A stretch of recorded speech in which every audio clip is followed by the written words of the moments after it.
We are live. We are back for Portal Mountain Development Meeting number 50. 50. 50. Huge. Yep. Huge. Big milestone for us. We're very proud. We're holding back the tears right now. I'm about a month past my COVID unofficial diagnosis, although my wife is the one that got the official one, so definitely sure it was that. Still kind of fighting to get my voice back, but I think I sound a lot better than I did last time. Yeah. But if I do cough a lot, that's why. Or clear my throat a lot. Yep. Coolio. That's understandables. Good that you're... It's real, people. It's real. Anecdotal evidence. That's freak. Who said that? Maybe I'll kick off because I have this lingering thought in my head that... Right. We are trying to carry on where we left off last time. Right. So last time we were trying to describe what it would look like to have guild dynamics within the ontological matrix, and we're kind of piggybacking on that discussion and continuing on forward. So this is the thought that you can't escape from whatever this machine of capitalism is. You build on top of it. Could we actually get this camera? And Yeah. I didn't mean to interrupt you. I just wanted the camera on this thing because I wanted to show something after you're done talking. Yeah.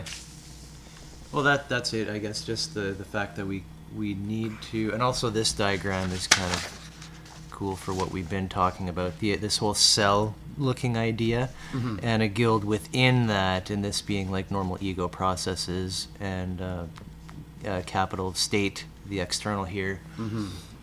Which are reflected within the inner bubble, so to speak. And a membrane of dynamics through which is our connection. It's really to that I wanted to speak because in this, not chart, but in this stack, you kind of have an accumulation of abstraction, right, going on. Each layer is kind of like the more abstract representation of the layers below it, more organized in a different, for a bigger and bigger scale purpose, right? You're talking about like holonic stacking model? I'm talking about the guilds just building up on top of each other. So the first one is a set of constraints, the second one is a set of constraints on top of that, and so on and so forth. Interesting how that model of life doesn't exist in the mainstream, if you will. That complex things come out of parts of smaller things, which are also wholes unto themselves. This kind of stuff. And to be accounted for. We don't have those models, and we need them desperately to organize as humans. So something that hit me as I was just thinking about this particular stack is, if you notice, all these layers up to this point are kind of layers that are supposed to tackle the plateau as is.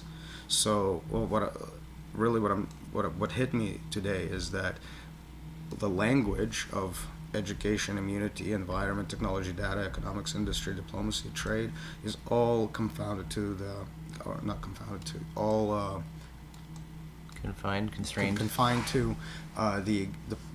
commodification plateau that we're in. So what that means is that we're discussing the education, the immunity, the environment, and all of these things in those terms of the commodified plateau. As in, we don't invent anything new here. We're just retooling existing language. Right. There is a kind of a so once we get to trade, you kind of start seeing a better distinction between that, because past trade you start seeing computing, synthetic neural machine, OS, and a synthetic and a sentient machine, and those three guilds specifically are all about the domain language, right? So what we're seeing is a breakaway in the last three guilds from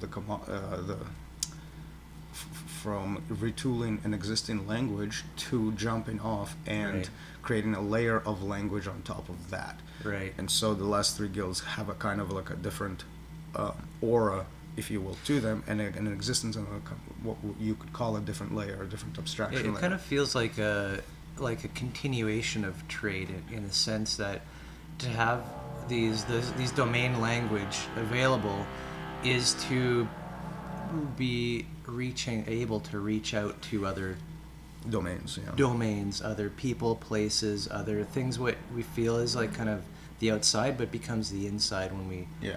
use this the top layers. And to make it more concrete, up until that point, just before you hit computing, all the way up to trade, is that you're in the same domain over and over and over again, and it's only at the computing level where you start to explore domains as a general concept and stepping Right. out and mapping one domain to another, and so forth.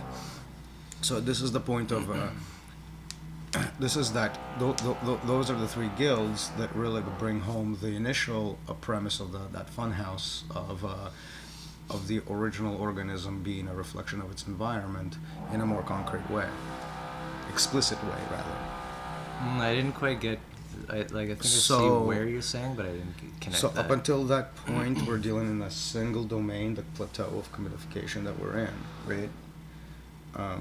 But initially, what we were talking about is that the organism is a kind of there's nothing inside of an organism that isn't a reflection of something outside of its environment. Yeah. Right. So there's that mirroring between the internal and the external. Up until this point, Right. we were not talking about anything being mirrored. It's at the computing level when you start to mirror one domain to another, to another, to another, that you actually get this explicitly brought into the stack and brought into as an Right. explicit form of constraints and evaluation of things. I see. So it's neat in that it's its own language. It makes those three guilds the odd one out, which lines up with perceptive, Right. which again lines up with having its own language, its own mythology. Yeah. So it's really neat that it's just clicking in these Yeah, spots. you'd expect this at near the top, the extreme end. In the same pattern of the previous three triads, if you were to think of them as architect, model, and guild, all kind of speak the same language, and then you have the fourth one out, the perceptive, which is like takes all of these together and weaves its own cosmology out of it on a new psychedelic layer. And this lines up with the holon typically. Exactly. Emergent holon. Yep. Correct. So all up until that point, we can, as a guild structure, up to the trade point, whatever's inside the guild doesn't need to know about other ways of talking. So it's like a namespace domain. In other words, everyone within that speaks the same, and it's like we don't, we're all talking the same language. But as soon as you step out into another guild, you need this computation, the domain ability to translate between domains. You have to acknowledge that another guild may speak a different language. Well, we sidestep that in the guild stack itself by just saying the next guild is a set of constraints added to the current set of constraints within the same language, but its net effect is creating an environment of a new set of restricted dialect, if you will. So you have dialect building up to a point, and then all of these small little dialects recombine together to create a new layer of conversation entirely to map other pieces that have not been considered before. So taking the external and having a way to reformulate it back in this milieu of constraints. And so even the emergent, the bigger whole to which something may be a part of, that's also a leap which requires this type of domain language between. You have To express it, to acknowledge itself, yes. To navigate. So once you get to computing, the entire natural guild stack idea becomes its own domain in an explicit form, as opposed to other domains, whereas that leap was not made before. So yeah, that's the gist of it. I think I followed what you said. You're saying just making it explicit that there are domains. Yeah, if you're sitting at the trade, let's look at it as levels for the sake of they're not. It's kind of a flat scenario, but if you look at it level-wise, the only reflection is of itself. So trade is only concerned about diplomacy, about industry, about economics, about data, about technology, about environment, immunity. So all trade has to respect those constraints. So you're not leaping into a new language yet, right? But once you start to map, once trades, once you need to map what trades inside in that language to something that exists outside, which trade uses, that's where you have computation mapping. Right, and the word computation for me always triggers this idea of potentially the same term meaning different things in different. It's like, a and way. that's what's an outsideness of it. It's a way to constrain external inputs as internal, two internal ones. Right. So it's But and the what's external though is not spoken in the same language as what's inside necessarily. That's what makes it outside. right. That's why you need the mapping, and the responsibility of the computation guild is to make that mapping explicit. The trade guild is a little bit more organic in that sense, in that it's there for discovery purposes as well. It doesn't have the algorithm. It doesn't have an explicit algorithm to do it by. It just has its constraints to abide by. This brings an algorithm into the picture that says how to map what's internal and external to each other. And the trade guild definitely is much better for its usage. It becomes much more relevant to itself. Trade on. And It seems like pause. most of society or whatever, the way we're raised to reify the shit out of everything as if our way is the only thing that exists in our language and that's it. Yeah. This is the counter completely to the natural, if you will, order. Yeah. This says that there is nothing to map. A more logical order, if you will, of how it got there, of complexity emerging out of simplicity. Yeah. So the idea is that mapping makes it explicit that what you're dealing with is a representation, not the real thing. And what you're talking about is more like a simulation, so that if it hasn't been assimilated into being the same thing, it does not exist. Right? Right. It's like that's the reification difference. Yeah. For sure. And that is actually the subject of literalism in and of itself. Right. Which we should probably segue a little bit into, because in our conversation about the spectrum of stupidity, what we forgot to mention is how all the quadrants of the subjectivity spectrum are really tied into how literal one is nested in that quadrant. Being very literal in that quadrant is the stupid part, and which gives rise to the idiotic part and all of that jazz. But the non-strict literalism applied to the same thing gives us something a bit more isomorphic with the layers below it, because then we're dealing with representationals explicitly in terms of representation rather than in terms of literal reification. Yeah. Cool. Flexibility and layer jumping is kind of what it's referring here. Being mentally flexible about that. Right. And so we're just mapping the guild here. Which Just is that kind of we're- representational formatting. We're exploring the connection between the world, the state, the machine as it is right now with all this reification, and something that's just bubbling up from in so many different places. Yeah. We're trying to find an expression. Consolidating essentially the primordial archetypical nature to arrive at a particular state, which is extremely concrete, and this is the way it is, versus the potentiality of the world, which is entirely probabilistic, if you will. Right. And uncertain. Right. So it's to try to consolidate these two stacks, really. Yeah, so like the things that get reified at the top as a state is like these domain modeling abilities, that kind of stuff. Or at least ideally should be to keep it in line with our model building premise.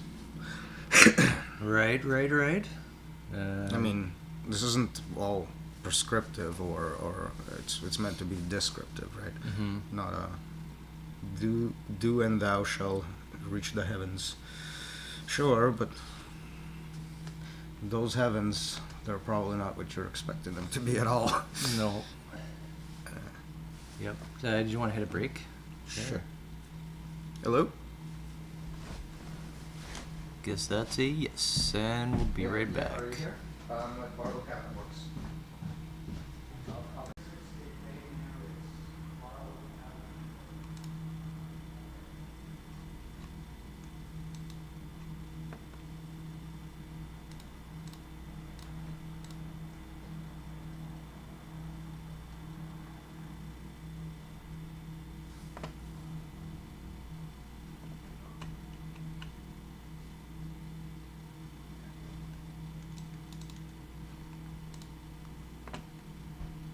Cool, we're still going. I thought I killed the stream there.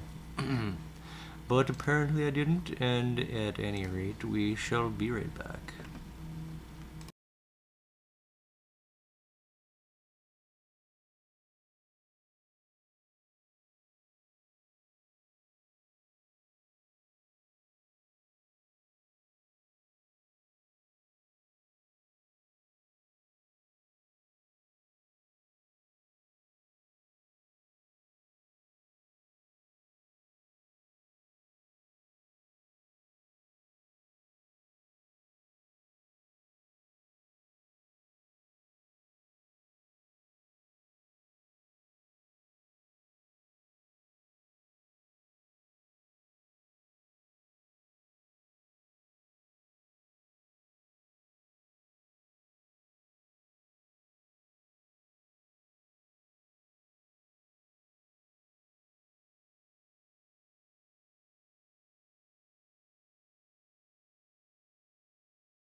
Oh, yeah. Stressing over food right now. In that case, let's just carry on. I almost thought I almost killed the stream there by accident, but we're still rolling.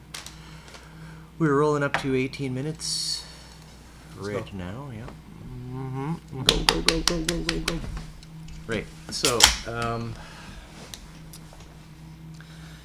we are, this meeting, now into organization of the guild. Yep. Guild dynamics, trying to specifically, what do we mean by emergent? What is emerging? How does it contain itself? How does it protect what's inside? While having this mini utopia, if you will, to give the worst trigger word. What does utopia look like? What is heaven like? So utopia, it's funny you should say that.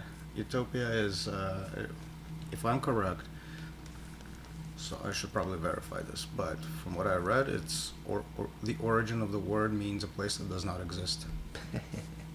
Yeah, and that's why there's always been the cynicism surrounding, which doesn't matter. It's not helpful. Not to us, but just the point, like, what Are is we this? are we going for utopia? This idea of abundance, I guess. Yeah. You No, know, just for sure, it for being sure. a zone of abundance. I guess you can kind of what do you call it? Appropriate it that way. Yeah. But I don't know if I want the etymological connotation as well of a place that does not exist as a foundational premise.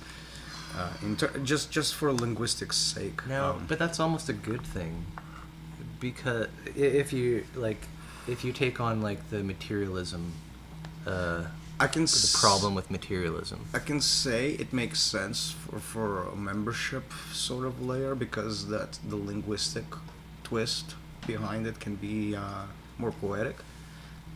But for participants, No, it's bad. it's a terrible idea, It's bad. because it's not Utopia. it's for people That that doesn't exist. for people that expect hope to be something that is not a four-letter word, right? The idea of placing a utopia, a place that does not exist in front of them, to something to reach for, is kind of giving them the hopeless ideology, which sucks out the Right. the Yeah, but so on the the drive to do anything. on the other hand, the guild, what we're describing here, is like almost like a decentralized, just organizational structure, which provides for abundance. I don't know. There's weird ways to. I don't know how do you. And the thing is that it does not exist explicitly as an expression, as a formulated represented expression, and in that sense it could be said to be a utopia, in that it doesn't exist in writing, but at the same time it always existed in nature, because of the reflective nature, the reflective cosmology that we're describing, right? So it doesn't exist in the representational layer. That's true. And in that sense, you could call it a utopia. But that's the poetic way of looking at it, I think. Right. That is a space that's impossible. Does Right. not exist. in It the sa- it kind of just points to the ephemerality of it. True. True. It points to a lot of what mystical, archaic representations have been called ineffable, and all of these Right. kinds of things. Mm-hmm. The guild is ineffable. Too bad for us. That means more work. From the systemic point of view, it's ineffable. From the organic point of view, it is effable, because we're talking about the effability of quality, and of course, quality does not exist in quanta. So, Right. so if the question is utilizing quanta to reflect qualia, like, of course it doesn't seem to exist. It just always seems to be a variable inside that just modifies the quantitative equation somehow, unpredictably. So there is truth to it, but it's because of a wrong disposition, or perspective, or subjective view, or context, or whatever you want to call this. But even if there was a quanta of the qualia, it's only something that's ever verified internally, right? On the qualitative layer. But you need to jump down to the quantitative layer for representations. It's the reification back that's stunted throughout our, what we call education, in quotation marks. We're Right. like we're taught from a very young age to take oral qualities and rationalize them in terms of quantity Test score. and all of that stuff, but we fail to do any form of reification to the qualitative state. Right. There is a certain number of prescriptive, accepted categories that you can plug yourself into, but they are extrinsically given. And again, quantified, not qualified. Oh yeah. Quality is seen as something that's incidental and otherwise unimportant. But or meanwhile, non-existent. Meanwhile, it's the Meanwhile- driver of everything else. Yeah. Yeah. Yes. Yes, indeed. So I'm kind of hoping we'll get into a bit of like protocol formulation, but we don't have to yet. But like just thinking about like the state, the corporate, personal corporate state, these are stacks, and at each stack, it's like you need all of these things How about some obvious to be there. protocols that we've kind of stated? One protocol, it's just a suggestion, and I'm sorry I'm interrupting. Actually, it's just that you sparked. It's okay. You sparked the idea. Give a protocol. So the first protocol is to see to utilize this stack as a set of constraint, even if the at least ideologically, in a sense, even if you don't know the details, this is the stack of constraints. Protocol number one. Protocol number two, just to keep it simple, this is a stack of potential, right? So the protocol can basically be seen to look at all moments as two stacks. It's a it's a mental gymnastic protocol, if you Right. will. One restraining, one expanding, right? And to view all moments in that context of there is a consolidation of some sort, and then there is a decay of some sort, Right. metaphorically Can say speaking, condensing decay and and an consolidation. explosion. So exploding is a potential, consolidating is the few specific ways we want to control said explosion, and weave a kind of a narrow, self-reflective, self-referential path through those two constraints. That's like, let's call it our secondary bootstrap protocol, or tertiary, or whatever. We have a few of them, some of them detailing about focus and all of that stuff, but this is a kind of a broader, more cosmological viewpoint that is more, say, effective in the pragmatic methods, right? Decay, consolidation. Right. If you recall, one of the the pragmatic methods involve principle and practices, right? And the principle one, if you remember, is all about how you take the cosmology as a given and you work through that. So this is the given. This is the mental framework that you need to really internalize. On top of that, to also understand that it is obscured in the obscured in the sense that this mental framework is not obvious to most people, so most people don't utilize it, and therefore you need to accept that you're also working. Yes, you're working through it, but people are blind to it, and despite its being there regardless. Anyway, that's kind of like, you gotta understand that there's an obfuscation layer on top And of it this all. is due to all the commodification process that we've all been through, even in our own lives, reflecting the life of civilization itself, that we're kind of disconnected from these models, this ability to stack things in terms of dependencies and constraints. So you know how obfuscation happens because you got a hypernarrative and another hypernarrative, but in order to connect the two, you got to launder it through some kind of currency, like two disconnected bits that are just mashed together, forced together through Right. Well, it has to be forced through a currency layer because they themselves are not through some abstraction, basically. not isomorphic to itself, the system itself, it being a So the challenge really is to find those points of where obfuscated. That's the one. yeah. So the idea is behind understanding the cosmology as is plus obfuscation is to basically see obfuscation in terms of these hypernarratives disconnected through currency channels, pinpointing where the currency channels are and what would it look like without them. Right? So to start to de-obfuscate the obfuscation. Right. Yeah. So, So, it sounds like you're talking about a broad process of undoing the Yeah. commodification. Internally, yeah, mental gymnastics again to the foray. So Yep.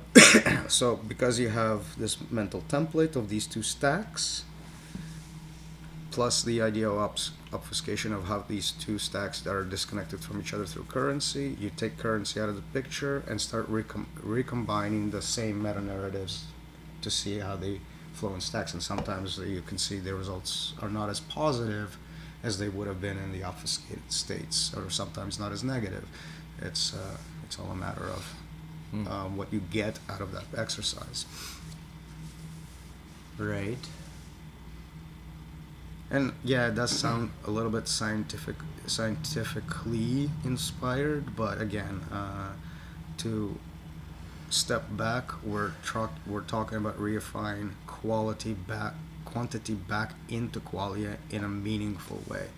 So currency, Or the other way around, or what do you mean?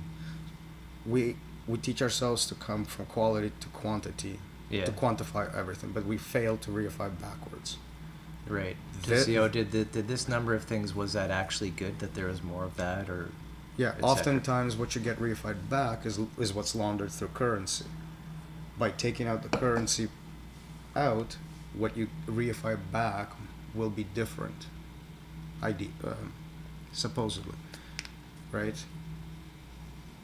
If you remove the obfuscation by currency just reifies qualities back. They're saying this is love, or this stupid object is art, or whatever, just random shit. Meanwhile, if you take currency out of it, what reifies as art, what reifies as love, qualities, become completely different in the scenario, and it becomes about Right. And it always comes back to the So- organic organism part instead of all of the different objects You're about. kind of pointing at this kind of transitionary idea of dropping that, say, as an exercise even, or whatever in your life, wherever you can, dropping the laundering layer and seeing what exists Without it, yeah. now. And to recombine those hyper narratives together to get the clearer and meta narrative without obfuscation. It all Yeah. comes back to hygiene, essentially. And yeah, it is a hygiene process, cleaning commodification and obfuscational layers out of our economy within these bubbles, right? The guild bubbles, right? That's By economy, Man, oh man. by economy, we really just mean activity, not the movement of goods and services, rather, but the application of demands to supplies for demand. so. This does serve, interesting. Just side thought, maybe this It's agent centric again. this type of modeling serves as a process of what of how to cope with collapse of the state, basically. This So the state is always in a state of collapse. yeah, right, but it's sometimes more collapsing than others, Right. The higher it is, the faster it collapses. That's the Right. stack of the and ego. it seems to go through waves and cycles of mass collapse and all this kind of stuff, right? Just it's designed for that. You can only hold up a charade for so long before the reality underneath it, right? That's what these obfuscational layers do, currency and all that. It hides the structural fuckiness, Well, if I may. currency, strictly speaking, hides mass theft. Strictly speaking, it hides the removal of Right. And are we ready as removal of a people for this conversation? It acts for a removal The of fact abundance. that the banks and like what we think as our foundational institutions of society, like let's say a bank, is like so good and glorious, and money, and I can get a loan, and we need it so bad we can't even question it, even subconsciously, right? Yeah, this forget where I was going this with is that. definitely that conversation. But- though. Are we ready for it? But yeah, are we ready to see it for what it is, and what is debt, and which is what's done with the laundering current facilities. Yeah, it's a mechanism for usury and mass theft. By theft, I don't mean from the perspective of property ownership, but rather theft of abundance that is nature.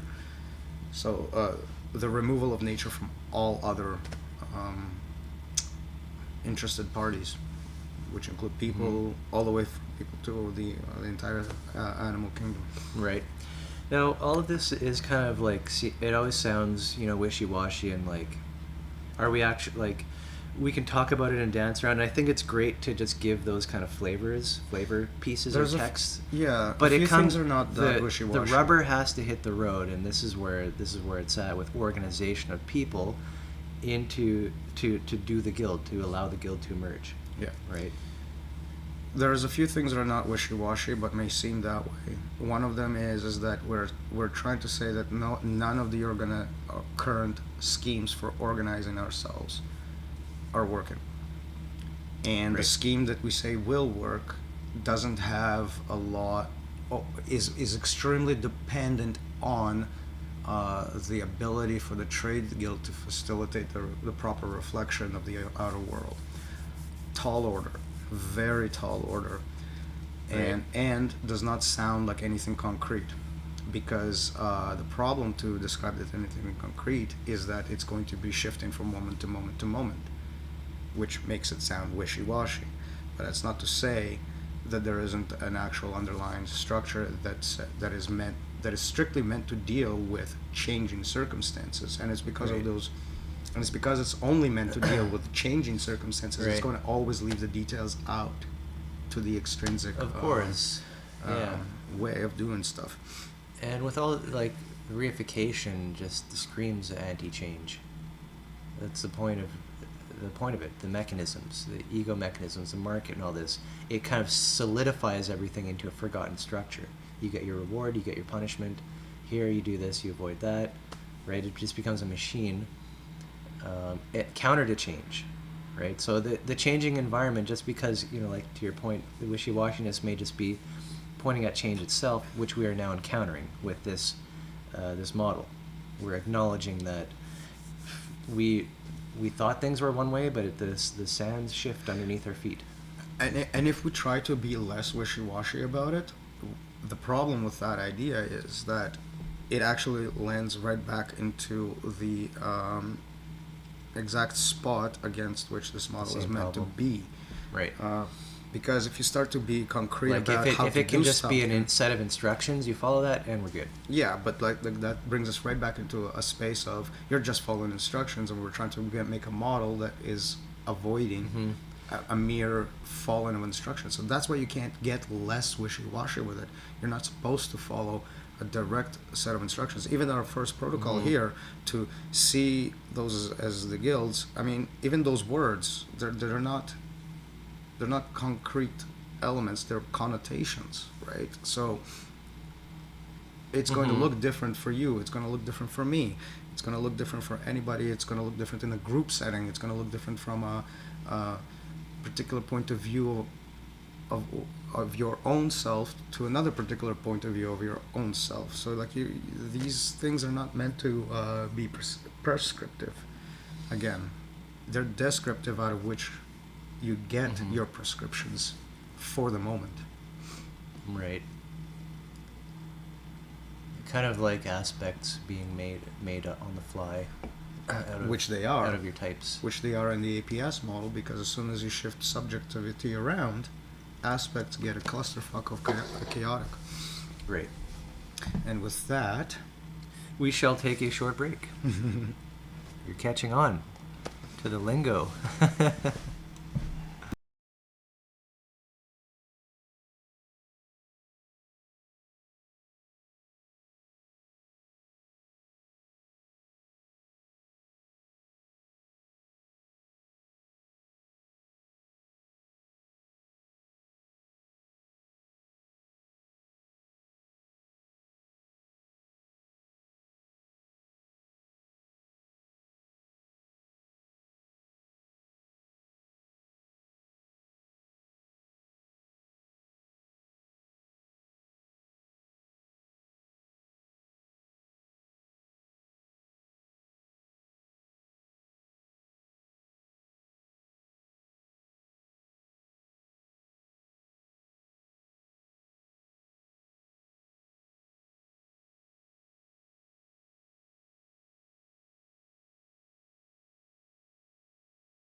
Welcome back to who is welcome back?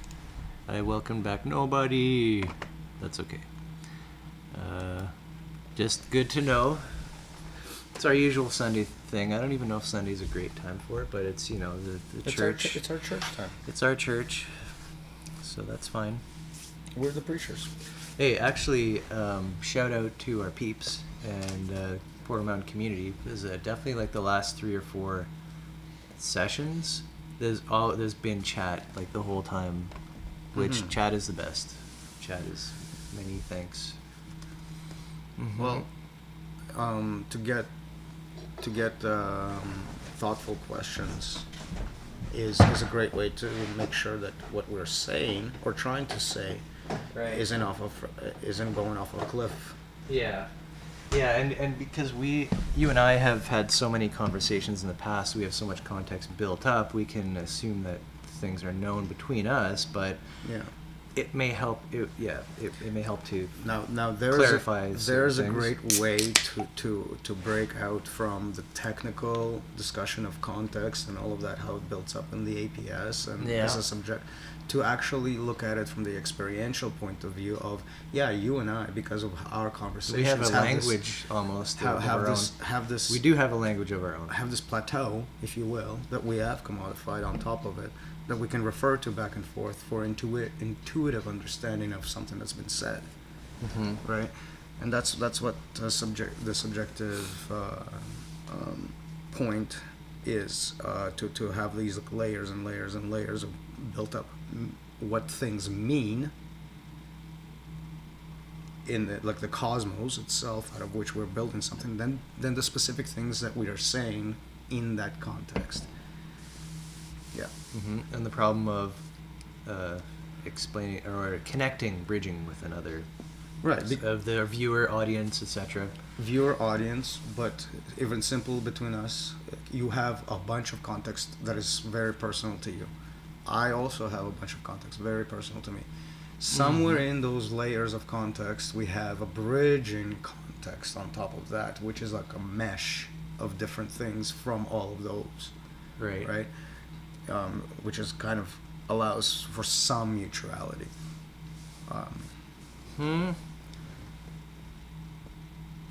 Basically, your internal language plus my internal language equals broader And this is subjective already language into that we're both computation, tapping into, and we both adjust our own subjective references to accommodate for this new way of looking at it. So you have to do a bit of accommodation for me to interpret what I just said.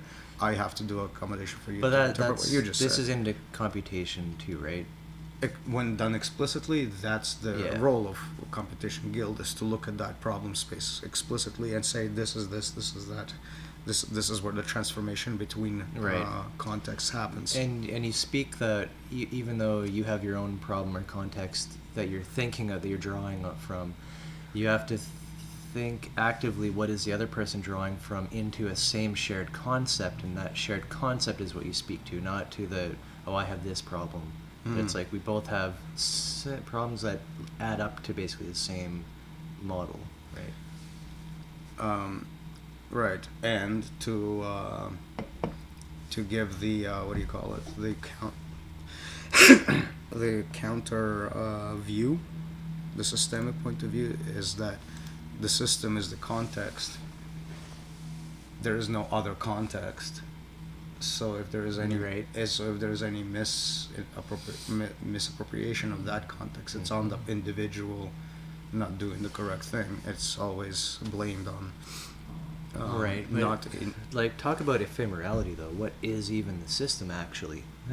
Like, which it insists on its context and fails to provide it On at its the reality. same time. it's Right. non-ephemerality. It insists on those qualities while at the same time providing none of those things. Because if it talks about that, that's to admit that there's a broader model, map, environment, etc. And to ignore its shifting, Yep. which it can't do because the system is always in a state of self-adjustment to keep itself going. I wonder what that's all about. And the funny thing is that it's ironically called progress. Yep. Meanwhile, it's just mainly to catch up, to fix whatever. Progress is such a powerful myth. Progress amounts to basically scrambling to fix a problem Which was caused. that was caused by the previous scramble to fix a problem Yeah. that was On and on. that was caused by another scramble to fix another problem. It's Band-aids. getting better and better. No, actually, well, fundamentally... Well, you get more things, you get more trinkets out of it to solve those problems, but they all cause more problems, so you need more trinkets. But think about this, though. That is the natural way of how emergence comes about, through this scrambling and feeling out. This particular scrambling lacks a point of its a knowledgeable point of its metastability, because there's a point of metastability in an organism in which it scrambles and then rests and scrambles and rests. There's no rest in the system. My point really does have a flaw there. In that what you could call civilization, this process of escape into reification, is itself like this kind of almost like seemingly uncontrollable externalization of everything, commodification. It's kind of outside of the original systems that gave birth to it, if you will. And so, yeah, like the question of progress, is it really better? Well, you're progressing, but you've already you took a big stumble back. Like you just fell off the tree of life, and now you're like, oh, I'm progressing back to the tree. Hello. Have you heard of the broken window fallacy? Yeah, economics. It's better to break windows because someone has a job. Right, but it's. Or like a hurricane. Oh, that's going to mean lots of jobs. But actually, you're destroying the shit out of things. It's busy work. Overall, you're just entropy. It's like saying that busy work is somehow a virtue. Because then meanwhile, people busy can support work, their families.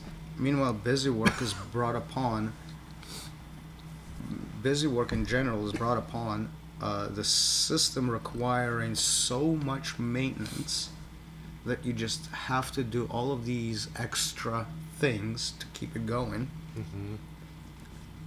that have nothing to do with you. Right. And all to keep it going.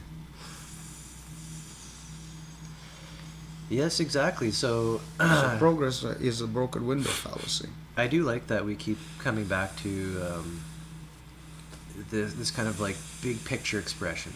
I love context, like filling in that context, and I think that, and I think we have been addressing this kind of stuff for a long years and years. Our work is based on that. It's the focal point, even though it's not necessarily always explicitly stated. It's important to come back to that, I think, for the stream itself, for anybody listening later on, back to these things, like why are we even talking about these weird like domain language and crazy shit.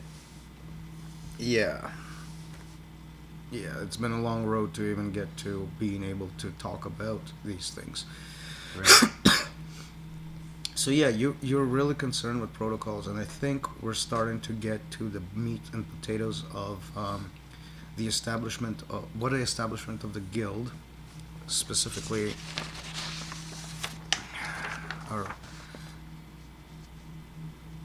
our idea of what it looks like inside.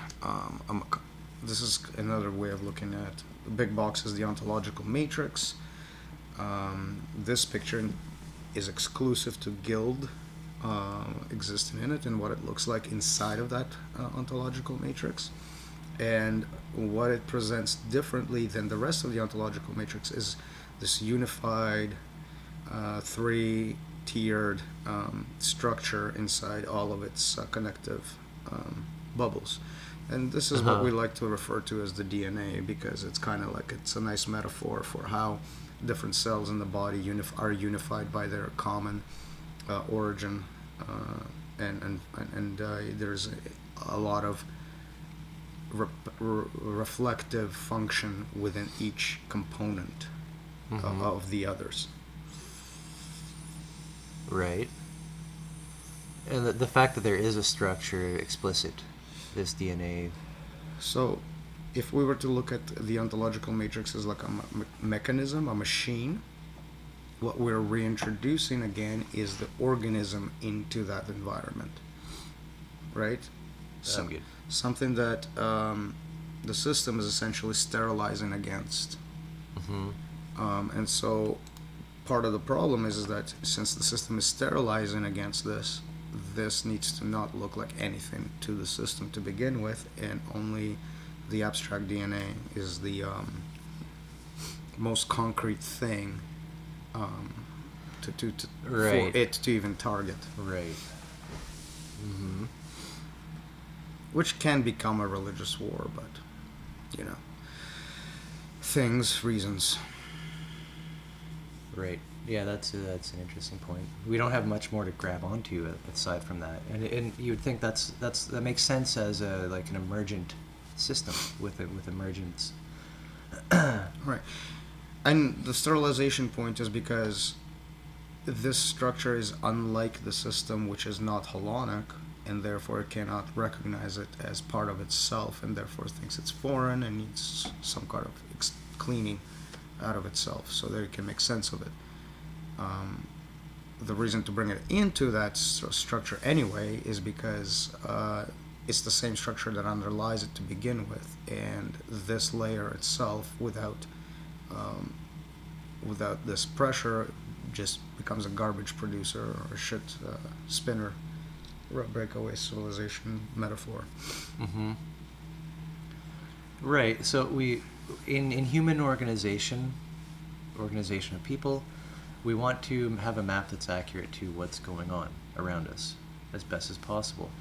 And it always seems that we are replicating beings. You're human, I'm a human.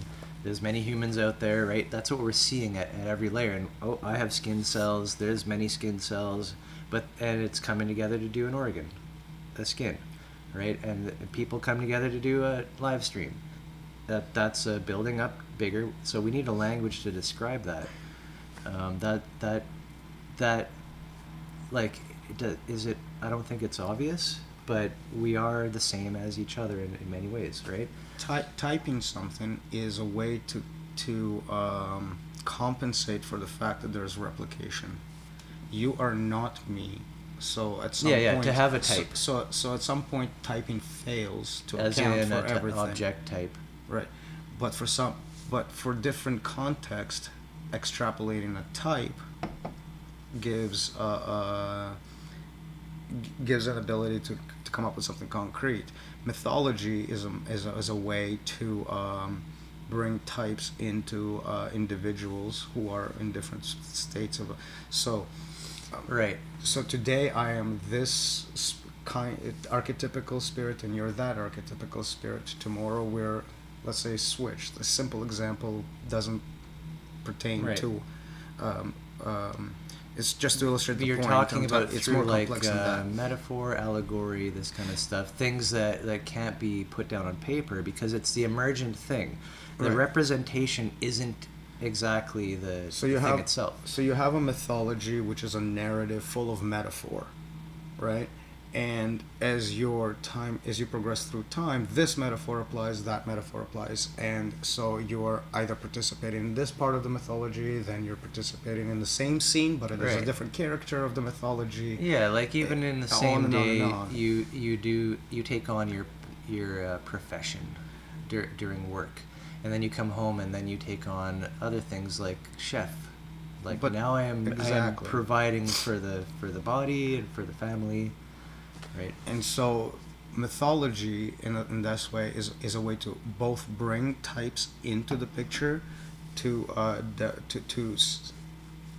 capture some kind of commonality, but mythology is also flexible in that today you're this type, tomorrow you're that type, tomorrow the third time you're this type. Yes. In the system, this You is don't what want you to don't get. reify. With the system, you get the ego, the marketplace, and It's in and an ongoing transaction. and importantly, the human organization, the organizational structures that you're participating in, have a reification process to it. In other words, your job Yeah. role in the company is to do X, Y, Z, period. So the problem is with the ego. Forever. It doesn't change. You're not. I mean, you can change things, but The problem with the ego this is the way you're organizing. The problem with the ego is that it's a representation that is used in algorithms that are completely alien to yourself. All automation is like that. Exactly. Having any routine that you go subconscious on or unconscious, whatever you want to say, it's all like that. Right. It creates that danger, that hazard. Right? You just know that it comes with a reward. Essentially, we put parts of our being on autopilot, right? And which is good. It saves energy. Yes, it's not just the autopilot. It's the program. The autopilot that it's executing is itself foreign to it. Its parameters, its buttons, its dashboards, and are this is all why we given say to the you. word obfuscated or use the term obfuscated. Right, you don't have access to anything Obfuscated else. meta narrative. Yeah, you don't know why. It's simply your manager tells you to do something. Well, why is because if you don't, you'll be fired. Well, Simple as that. it's interesting that you say exactly those lines because this isn't how I work anymore. So it's kind of fun to contrast that picture with different actual realities that are possible. And this is I'm sure there's a myth in this of the career, right? Well, But there is comfort in being so knowledgeable in a domain that you know, and you're so vital. You can't just be removed from that. Like things will just collapse and crash, right? What's interesting about this organization is that it's female led. For you personally, okay. Like no, like in this context, like we got this concrete situation that the CEO is a woman. The founder, who is no longer with the company, was a woman. And the way they set up the structure and the culture actually has it still has. It's more insidious, actually, in some sense, because you can just flip the script and do the opposite. It doesn't help things. Right. It's still a company. It's still all of those things. I've been actually very impressed. My point is that I don't deal with managers that say do it because I say so. That's the difference right. It's less rigid in structure. And black feminism, a thing that I don't know.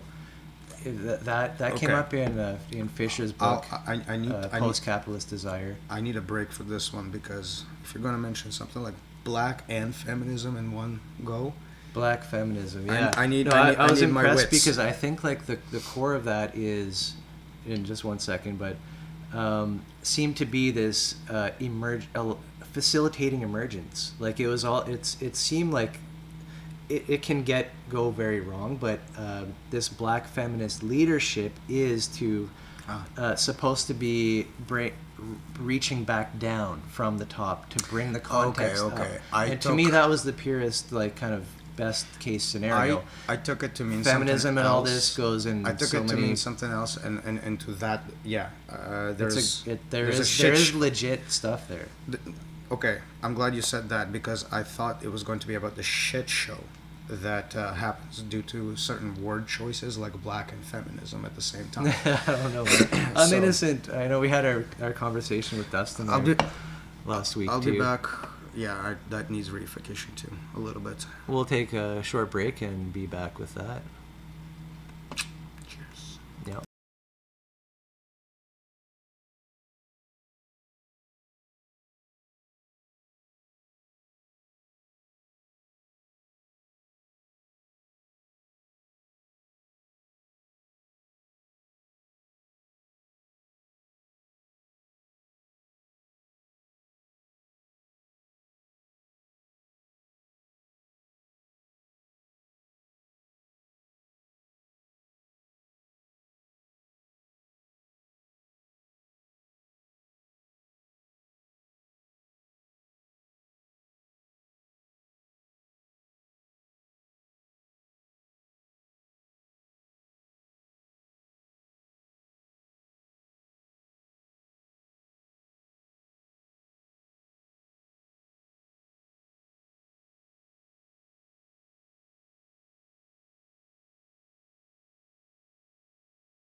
Be back. I'm back. We're back, and I'm what done. were we getting into?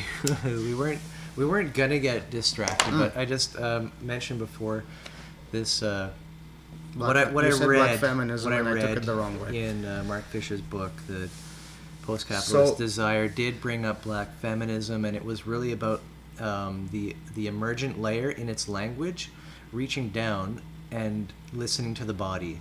In other words, those languages below and those structures below. So It to me, like, I got that wholesome kind of right, feedback right. cycle, So and that was a primary. so Nothing about any of this feminist shit. I don't know about that. I don't know. Right. No, well, feminism is hard to discuss without stepping on a minefield, because part of the problem is that you could repeat a dog whistle, even though you're not trying to.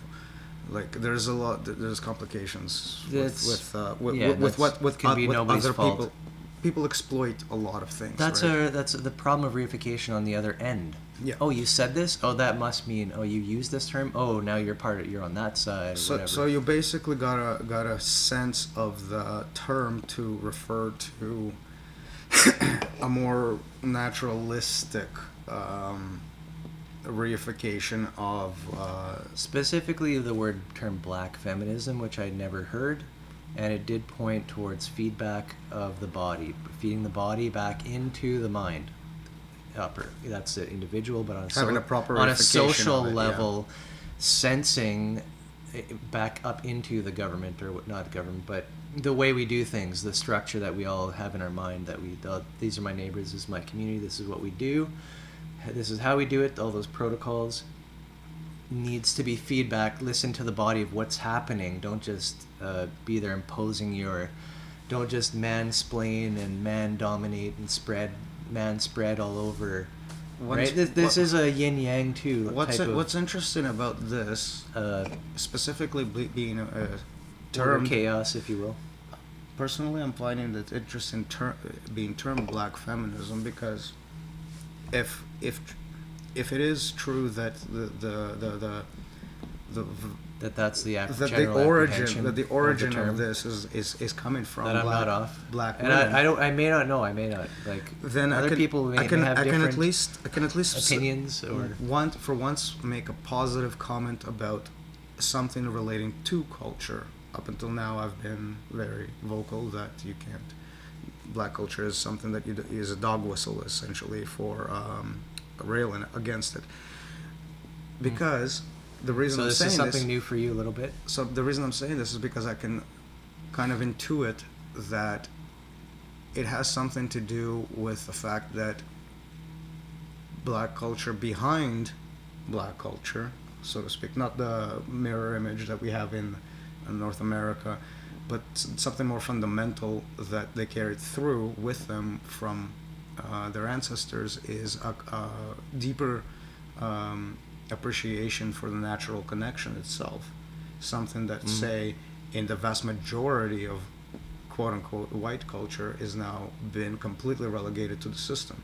And so probably that's Right. why you get a more of a Yeah. human-like expression of it from those spaces than you do from the quote-unquote civilized ones, as they like to pick out that Western civilization like, is the even civilized think space. about like this gets me thinking about like island culture, like Jamaica and all that kind of stuff. yeah. Like For sure. like it's With like it, it's despite like its own problems. It's like long kind of ingrained, right?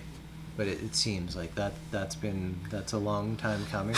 That was something, because I went there for my honeymoon. I got wee taste of what it's like to encounter there, like the singing, like breaking out into a song. Somebody will just be doing something mundane, start a couple of lyrics, and somebody will just join in and finish up the set. verse, and then eventually everybody is just like contributing to the same rhyme. And it was beautiful, and it was like this recombination of how I kept talking about how everything is a dance. It's kind of like ritualizing that into the mundane, and bringing back that mythology into reality. Mm-hmm. And yeah, like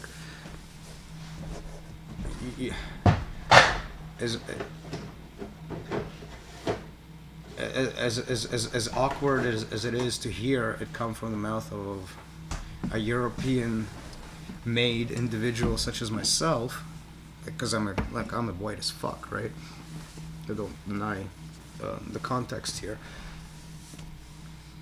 It seems to me that Africa, India, and a lot of these places where we tend to think of as shitholes, and not for the racist reasons, but generally speaking, it's a poverty-ridden space in which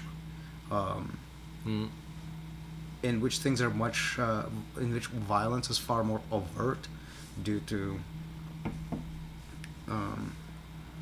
you know poorly even economic conditions, because there's definitely like a competition between countries, and of course even we were mentioning before the banks, systems, that kind of stuff, they have no allegiance to a country. The core idea of a corporation is transnational and doesn't give a fuck about. I just want to qualify my what I was just saying about Africa and India. It's the shitholedness is not because of the nature of this place.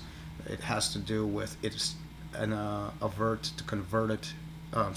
an attempt to convert it to something that's not, done in a half-assed way, left What, to capitalism? Ismism? like colonization.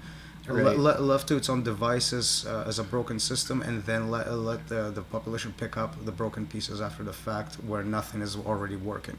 So that's the cause of the shitholedness, not the space itself. Right. There's no condemnation of people here. And that's kind of like the spread of the virus. Like every people has been devastated. Anything that's touched by the system has been through the same process. It's just that some pockets got a sanitized version of it, and so, but those are small pockets, and so we're in one of them, and that's what referred to as privilege, being in one of these pockets that isn't a shithole as a result of the processing of the system.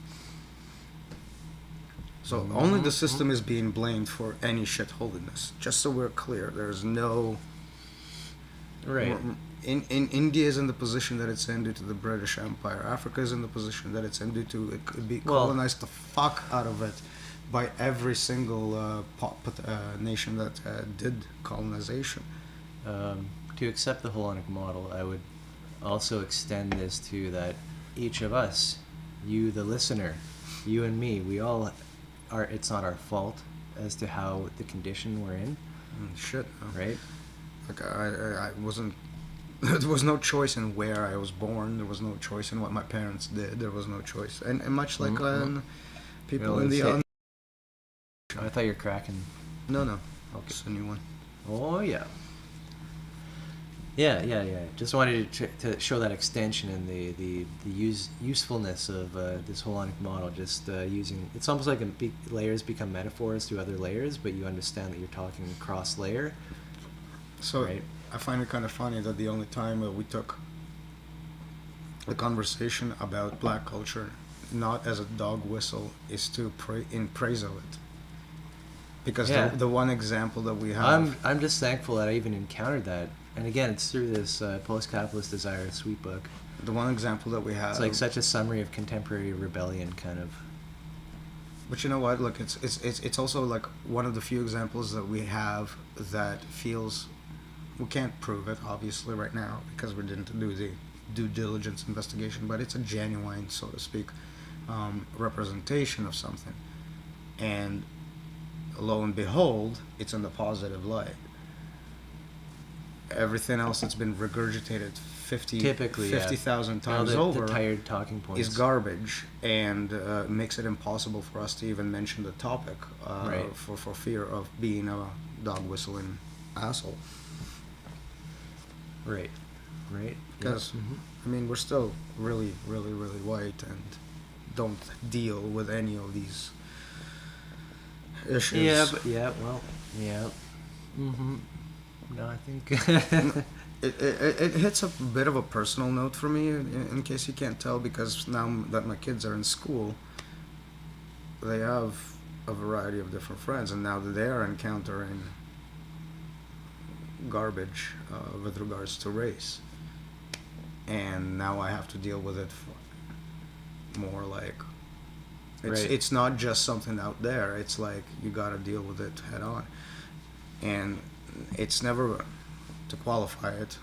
Issues has never been between my kids and other people. It's when my kids witnessed other people being mistreated due to something like Right. that, just for being black. Not to mention that we know some people whose parents deal with cops because they're black, and so there's a lot of anecdotal. Mm-hmm. Um, Yeah, no, and denying any of that kind of and constant situation, the environment. quite frankly, I will say that there is a difference in between the way I am treated and they are treated here. Like it is blatant, Mm-hmm. very blatant. Yeah, but again, to kind of just get pulled into this conversation, like it's only only about, lamenting. it's a critique, right? Which is Yeah, important. It's a lament. The critique needs to be stated, but then what? Like I'm Right. all for the critique, 100%. Right. I think it's important, personally, is to understand that there is victimization as a blanket statement. That there are people who have been made victim by the system explicitly by all of this. But the flip side, maybe to bring it back to more model speak like rhetoric, is that identifying as a victim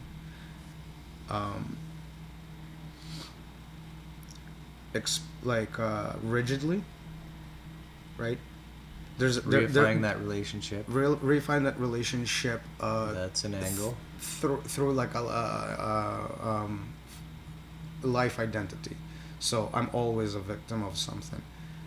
Right. But this It's a is it's a lucrative step to be in. This is a depressive, a systemically depressive feeling for, let's say, a black person. There's To one. feel that That's one. it becomes depression, and you don't even want to do stuff. But I'm alluding to something else. If you had noticed, the response to this is to play the victim of the opposing side. So, what I'm saying is that it's But not. that's what I mean. That's It's not that there's no real victims in real situations. It's that the victim identity. But this is what creates a depression target. is. Depression, in my view, is an actual structure of repression in your own mind that's created. Yeah. Right. I'm And not- some I'm not people debating. they can't let that get them down. I'm not debating And you'll that. see the happiest people in life. Some who are black, island culture, this kind of stuff. Like, it doesn't have to affect you. But I This is think a you're normal- conflating a little bit too much here. Just because they're It's saying a- does not mean they're okay. No, sometimes Right, it's a response to depression. But my point is not actually about this. I'm not debating anything what you're saying. Actually, like that's all true. But we have to All I'm believe saying- that there is that kind of All I'm just saying- purity of possibility, All I'm saying is potential. all I'm saying is that victimology belongs to the moments in which they happen. In this instance, there's a victim. Sure, yeah. And It's there's not something to be held on to identitarian. yeah, because what as the your identity. and not because it's not due to the fact that you don't deserve that identity or anything like that. It's because identity formulates a target against which something can rail against. As soon as you have a label for something, you have the backlash, right? And the backlash tends to actually mirror the exact same victim mentology and reversing the characters. So if you'll notice, racist rhetoric is always like, why do you push black people into the media? You're erasing white people, right? It's basically picking up like, you've been erasing black people for so long, so you just try to create that that identity. Doesn't that seem And as like soon what as a you lot do of- that, it's the entire story now in Isn't reverse this is like played by the other side. The equity discussion or whatever it is, one of those words, words, where like, okay, to get into this college or this prestigious university, you're depending on your race, you have like a multiplier. Some like, let's say Asian is gonna get multiplied way down, and black is way up, right? I'm as not far sure as if I'm following what admittance you're saying entry, here. like to get into one of these. No, prestigious. this is, you're talking about tokenism. it's a separate problem to itself. So let's not get into tokenism because it's like it's got it's laced so that the it's laced in outcomes- this, but it's not the problem I'm discussing. I'm discussing the problem of being a target now. So as soon as you become an identity as victim, right, you have your backlash that denies the very legitimacy of the initial victimization. So in order to stabilize. in a pathetically ironic way, in the way the system works is that as soon as this genuine It's a competition. That's why. as soon as a genuine victim is identified in the system as this is victim category victim, it's perceived as a. the processing isn't towards benefiting that a stance. So generally, if you're a victim, you need help, right? But the ironic thing is that the effect is negligence instead, and I'm trying to point Right. as to why. The why is because of the identification, the backlash, and the backlash is Right. is delegitimizing the original position to begin backlash with, and then you comes just from clash, competition. and then there's just a clash, and no, it just comes from reification. No, there, as a And there's a headbutting. so victimized status identity, victim identity, is a putting yourself up above in some ways, that you deserve something. The only reason you're saying you're a victim is because society should reimburse you. However, at that point, everyone's going to come in and say, "Who are you to get more from society?" that's the than from me?" identity. This is the competition. So I'm that's the talking about. identity. Close, but Why would I attack somebody think who's a there's- victim? there's another Because nuance. they're going to get There's treated another nuance. better There's another now nuance. There's another because nuance. they're identifying. Check this out. There's another one small nuance. When you're the victim, somebody else is a perpetrator, and if you start to if you latch on to the so a perpetrator is described by properties. So white privilege perpetrates. Okay. So Yeah, now, yeah. so now you're white. So it's So the you're question. identified an attribute. The question now is, you're a victim of being blamed for something you feel you didn't do.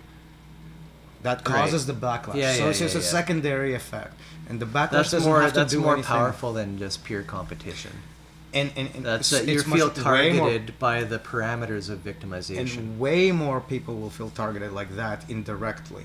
right? And Because that they're not kind of thinking shit through. just seems set up the way it is. Things are presented in media So to just have these. this is eternal conflict. so I would call this is the irony of being a victim of something, and why victims are more often victim blamed than anything else. So victim of what? Isn't it of? It doesn't of- matter what. It's just No, that but certain but things. it should be victim of the market. Sure. Like we have to have in model terms. Okay, what are you the victim of?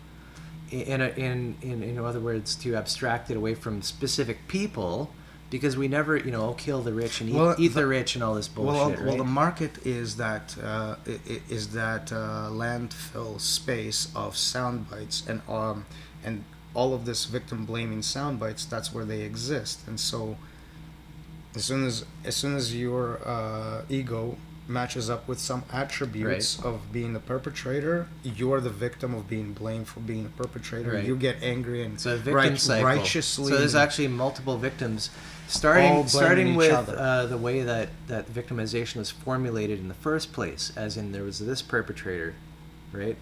And that's what I'm saying. Like we need to model speak quickly. Who is the perpetrator? Who, quote unquote? and right. there is no who. Yeah. Well, that's the answer. There's no Because it goes through cycles of obfuscation. It's just responses based on what's the most cost-effective thing to give in response to what you get. So we are all victims of capital, if you want to say, right? Mm-hmm. At the end of the day, everybody's kind of right. We too, need to yeah. frame our critique in that way. This way, we are victims, but not of another class of type of people, the rich, this or that, whatever. Like the rich are victims too of capital. It's all like we need to. It's true in its own context. In the context that we're speaking of, yeah, I get it. they're It's also not, victims. Not to poo-poo other formulations of Yeah. victimization or whatever. Yeah, you But don't want to. To me, it seems critically important that we all can agree. Like, okay, yes, this is happening to you, and this is happening to me in my world. What I would say, but altogether, it is capital. There are concrete instances of people victimizing people, but then there's also a backdrop of an entire systemic Right. space this in is which why everybody is victimized. We've come to it again. Why holonic model is required, because these are things emerging out of. This is a small scale thing of a bigger picture. Well, these very nuances are emerging from models speaking about these problems, right?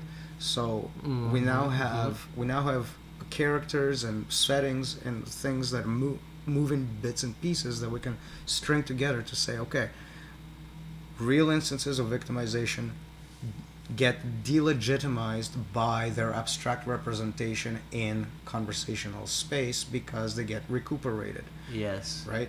And and they get delegitimized in that instead of the problem of that victimization being solved, the two sides butt heads against each other as to who's right, and nothing actually gets done. Right. That's the overall arcing story. But that's a necessary process. Real victims it should happen. are neglected. Heads should be butted. But then there needs to be that domain language above which connects those two heads butting. There's nothing says, to butt look, heads against when somebody was legitimately victimized by somebody else. There is no. But if you this is the thing. Like if you blame, and I feel a victim of your blame and all this. But once the categories hit the place and you belong to a category, you start butting heads. And it's like, who are we talking to try and who am I taking my grievances out on? Right, like the political system is fucked. It doesn't listen. There's no ear. The very fact that you and I will have an opinion about all of these things that we don't encounter speaks volumes as to the reach of the fuckery of the way the system is actually set up. That we can internalize, right? Being potentially classified as victimizing individuals because we dare to have the conversation about, say, black people, right? Being white and privileged as we are. Yeah. There is a feeling like how dare you talk or speak open your mouth. The fact that this is even a thought in ours, it speaks volumes to the reach of the problem itself. Because at the end of the day, we're people talking about people, and look, I know you personally would feel the same way, but I can't prove it. But I personally feel that our origin is more similar than it is different, and so I'm gravitating towards a kind of a unified picture between all of us, and where we can discuss everybody's issues on the same ground level and say, yes, this is a real issue, and racism is a real issue for people. It's one that is I'm personally removed from, but not blind to. Well, you're never removed from because you get blamed, right? You're swept into. If I get blamed, it's because I told myself I get blamed, because I know what I've done and I know what I haven't done. So to take on the blame for something that somebody else has done because I belong to the same category would be my mistake. And I'm saying... Common mistake, though. That's what I'm saying. I'm not excusing that, by the way. I'm saying you shouldn't do that on the one end. But it should be recognized from the victim's perspective as a problem that this continues to happen. It's not that the other side is correct in its response. It's that that's the response you can expect, right?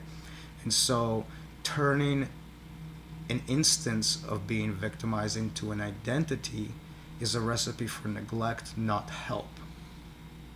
and that's the only real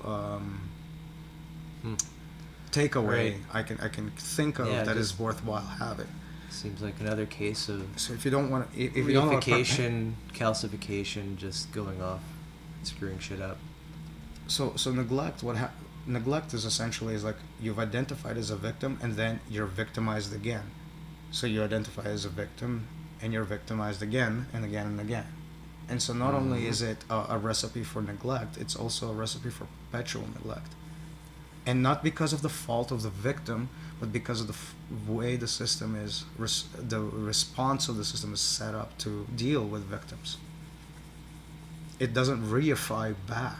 It reifies one way and not the other. Same problem we've witnessed in every single other scenario. You mean it's the system's reification is just to say yes, that's real. The system's reification is to say individual by the ID XYZ, classified victim. Yeah. Response or description of victim, such and such perpetrator. Category of people identify as being perpetrator. Response, I'm victim. Victim record after victim record after victim record after victim. Nobody's problem is getting resolved.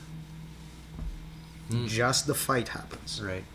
So this is the system's way of keeping the status quo. Just the machine-like interaction Yeah. happening. Okay. Gotta go. Yep. And with that, And with that, what? Okay, we'll be right back.